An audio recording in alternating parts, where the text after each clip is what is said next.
The time has come, guys. Everyone is pumped about it. New banner in the game. We have Momo. Get around it. Everyone's hyped. Just kidding. We do have All Might coming to the game. I'm really late on this news. Update's happening at a horrible time. I just woke up. Everyone's talking about it. So we do have All Might coming to the game. There's a few things I want to talk about in this video. I want to talk about All Might and just All Might in general. I want to talk a little bit about the Momo banner, talk about the All Might banner, and talk about the Aizawa event because that's what a lot of people are concerned about as well. So let's kick it off with the Momo thing. So I was actually really hoping that All Might would not come till the end of the Momo banner. But you know, he's coming like 5 days before the end of it. Now, this leaves me with a question of whether having two simultaneous banners, whether they're going to have the same pity. Like if you got two banners going at once and I do one summon on Momo, is it going to take me to one pity on the All Might banner as well?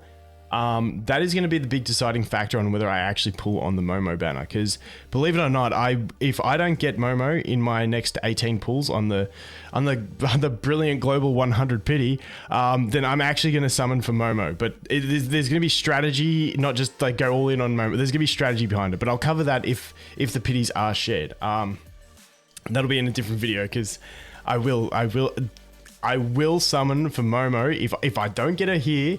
And the pities carry over, I'm summoning for Momo. Mark my words. Then, okay, we have All Might. So let's go ahead and check it out. Check out the times. You guys, everyone's seen this by now. But hey, we do have him coming in from the 26th to the 9th, which is sick. Now, All Might himself is an absolute beast. I made a video on him from the Taiwanese version, which I'll leave linked in the description. He's got a lot of really annoying ways to play. Basically, what I started seeing at the end on Taiwanese version, once I got to the higher ranks, you basically do two basic attacks, charge for the whirlwind and whirlwind, two basic attacks, charge for the whirlwind and whirlwind. He's pretty insane because he's got that whirlwind thing, and once he's in the whirlwind, you can't engage on him. He's got one really solid counter, and this is why I'm glad that he's coming in around the same time we get as Aizawa in the meta, which I'll talk about Aizawa in a minute, because Aizawa really sort of counters Kirishima, but then All Might coming into the game gives Kirishima some viability as well. So I can see for people who don't get All Might and Aizawa, Kirishima and Momo is going to be like a pivotal core of PvP if you actually want to beat some of these teams. Because out of the units, I think I want to do more testing with Uraraka against Aizawa because I'm not too sure on the interactions and how exactly she works. I didn't play with Uraraka too much on Taiwanese version, but she could be another good counter towards Aizawa if she functions the way I'm pretty sure she will, but I'm waiting to see, like I said. So, but yeah, All Might coming means Kirishima gets good viability because his counter is going to be such a pivotal thing against All Might. And believe it or not, All Might is like that unit that just covers the whole screen with his abilities.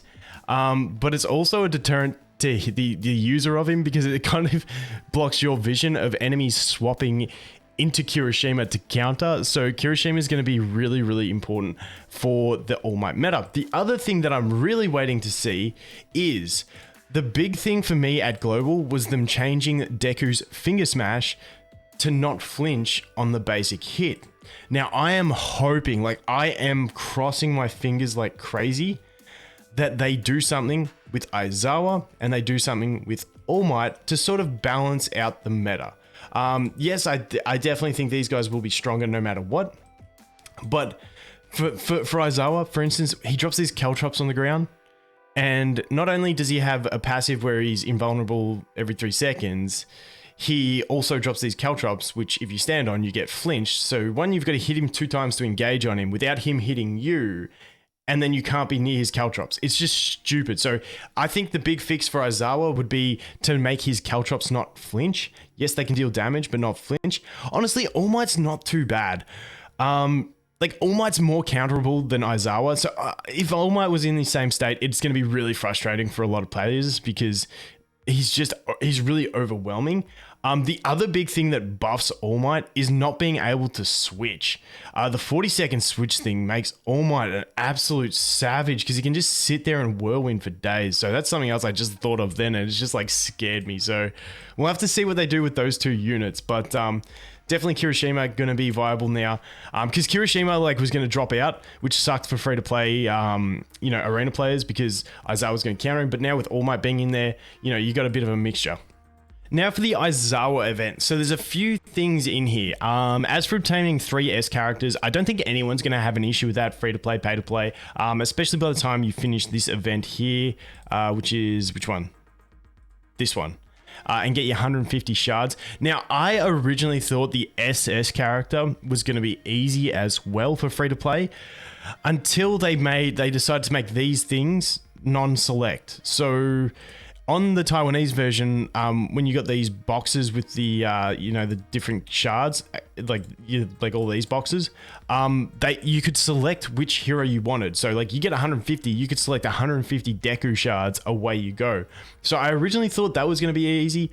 It's going to come down to a little bit of RNG now with that, but I still think SS is going to be possible. For instance, if we look at my Deku here, I need... What's that? No, I actually need a hell of a lot. 1, 2, 3, 4, 5, 6, 7, 8, 9, 10, 11, 12, 13, 14, 15, 16, 17, 18, 19. I think it was 19. I lost count. They're all scattered. But yeah, like that is a lot of shards. You're looking at like 180 shards. Whereas, like I said, the select one would get you there, but you're probably going to divvy it up and then get 50.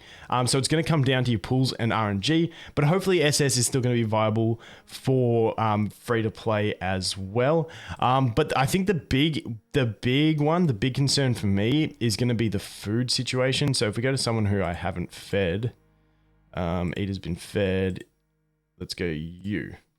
So the food situation, obviously we're going to need 6 level 60s, and we're also going to need 3 level 80s. Now, I fed my Eater 2 days ago and got him to level 59 and ran out of food. So then I went and bought a quick bit of food to get him to level 60. And since then, all I have been farming is food. And this is what I would suggest if you're trying to complete the Aizawa event, and unless you're a mega whale and you don't have to worry about it, I think food is going to be the big bottleneck for this. And so all I have been spending my stamina on has been main quest, and then also the food grind, because the food is going to be the biggest issue to get Aizawa. And believe it or not, I'm not even going to play Aizawa in arena. I just want to get him so I can play him in some unranked matches so I can learn how to counter him.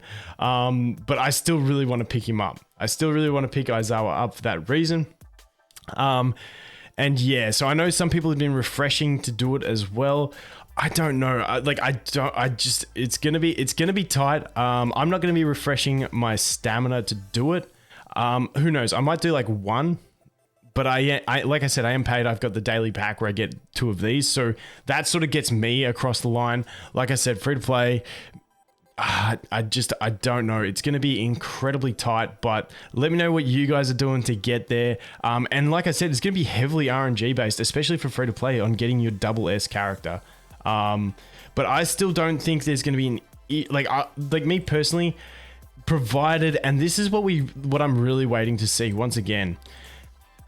The Momo banner. If these do not carry over on global, which hopefully they do, but I mean, global's changing stuff with summons, so if they do not, then it might not even be worth summoning for All Might, because then you're getting yourself put out of the range of the pity on the next one. So you if the pity doesn't carry over, I'm that guy who wants to 100% get to the pity, because when you look at something like this, you go, yeah, that's going to take a fair bit. So I don't know, but I mean, 25,000 coins is a lot to save up. So there's still a few more questions than answers that I have. But like I said, waiting to see for the All Might drop. Then I will make a video talking about the Momo banner, possibly doing some summons on the Momo banner. because I need my Momo. But yeah, All Might come to the game. That's the one that I'm gonna say 99.99% of people, unless you're stupid like me, are gonna summon on. And then we have that Aizawa event, which I really do hope everyone can complete. Just focus on farming that food at the moment. But anyway, guys, thanks for watching. Hope you have an awesome day, and I'll look forward to seeing the next one. Cheers.